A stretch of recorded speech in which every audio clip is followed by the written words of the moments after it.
Hello there YouTube, my name is Rob and I am here today to talk to you about the latest band announcements for Download Festival 2018. In this video we're going to talk about the bands that were announced, my personal opinion of them, and what I think this means for Download Festival as a whole. But anyway, let's jump straight in with the bands that were announced. Bullet for My Valentine, Marilyn Manson, Parkway Drive, Rise Against, Baby Metal, Alexis on Fire, Black Veil Brides, Asking Alexandria, Neck Deep, Meshuggah, In This Moment, The Hives, Body Count featuring Ice-T, Mayday Parade, Dream State, WSTR, Waster, and The Pink Slips. So, personal opinion time. First off, Marilyn Manson. I love Marilyn Manson. I saw him at Download in 2015 and I think he was brilliant. He has had quite a bad period in the late 2000s, but I think he's over that now and he's making good music again, so I am expecting good things. Rise Against, I've become a really big fan of because Esther, my girlfriend, is a big fan, and I've listened to them more and they are fantastic. I'm really excited to go see them for the first time.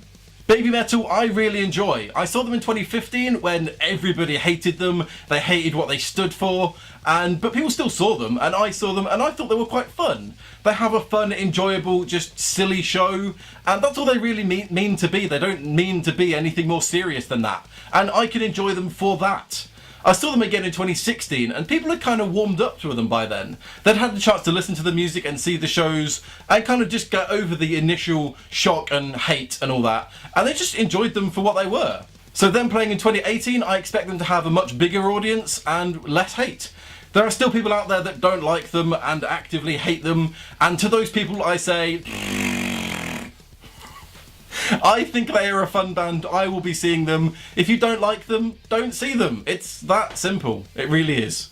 And lastly, Body Count. They're an amazing band that just mesh together hip hop and metal, and they are fantastic. Apparently they played a few years ago in 2015, but I didn't get to see them. So that's a shame, but I will definitely be seeing them this time. And they have Ice-T with them. And come on, let's face it, it's not Body Count if it doesn't have Ice-T. Aside from that, the announcement was a lot of bands that I'm kind of meh about, but obviously have their own followings, and bands that I have just never heard of, and so they may be brilliant, they may be awful, who knows? That's the joy of a festival, you get to find out. So now, what does this announcement mean for the festival as a whole? Download Festival has received a lot of criticism this year for their choice of headliners. Ozzy Osbourne got criticised because he played with Black Sabbath 2 years ago, and obviously they're a very old band. And Guns N' Roses, also another headliner, who again are a very old band. Download doesn't seem to be nurturing the newer and the younger bands, which people have an issue with.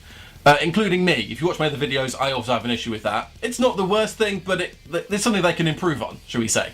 And this recent announcement has had some criticism too, mostly from people saying that a lot of the bands have played quite recently. So Black Veil Brides, Marilyn Manson, Body Count and Baby Metal have all played Download Festival within the last 5 years or so. So does this mean that Download Festival is becoming a kind of best of compilation album rather than the cutting edge music festival that it should be?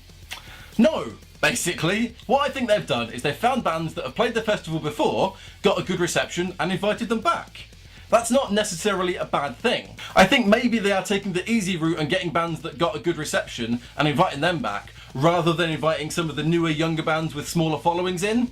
And they do need to be doing that so that they can nurture those bands and get their own following so that they can then one day play the headline slots. Download Festival does need to be doing that, and maybe they're not doing that as much as they could be, but for now I don't think it's as bad as some people are saying it is. But anyway, that's just my opinion, and now I want to know yours. Are you really happy with this announcement, or are you really, really angry about it? What is your favourite band being announced there? Let me know in the comments and let's start a discussion. Anyway, thank you all for watching. If you enjoyed this video, remember to click like down there and subscribe over there for new videos every Monday. My name is Rob and I will see you in another video very soon.